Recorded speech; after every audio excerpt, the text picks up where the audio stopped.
So market size doesn't need to be a 4-page business school analysis, though if you've went to business school, feel free to do the analysis. But it really is at first a back-of-the-envelope calculation. Is this business worth doing? So we just kind of have you constantly checking about 3 things. And let's take a look at the JerseySquare team and think about how they approach this.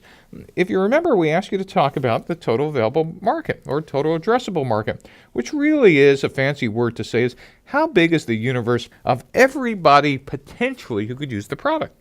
And in this case, they said, well, even in the United States, there are 150 Americans who watch the 5 major team sports in some capacity. Okay, well, can we sell to 150 million people? Not really, because the next thing we want to look at is what we call the served available market. How many can I reach with my sales channel? So let's see how the JerseySquare team looked at the served available market. They said in the New York metro area, there were 11 million people who watched the 5 major sports teams in some capacity.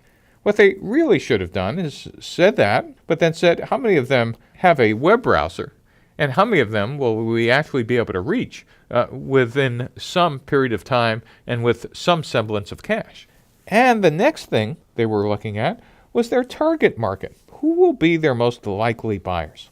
And they did some research at Yankee Stadium and said 11 or 12% of the served available market showed strong interest. And they said, well, that means just in the New York area, 1.3 million people should be interested in a subscription or rental. Really, again, if they were doing analysis for real, they should have said, but how many of them can we reach with a web browser? And then how many of them can we actually get with our acquisition and activation campaign?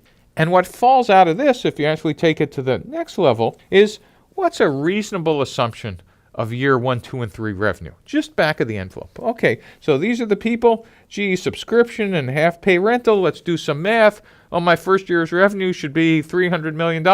Nope, I think I'm being a little too optimistic. At least you'll start with a series of calculations that you could bounce off advisors and friends and co-founders and say, are we even in the ballpark of making an interesting business? One of the things to keep in mind is that no startup has ever exceeded their optimistic estimates of market size.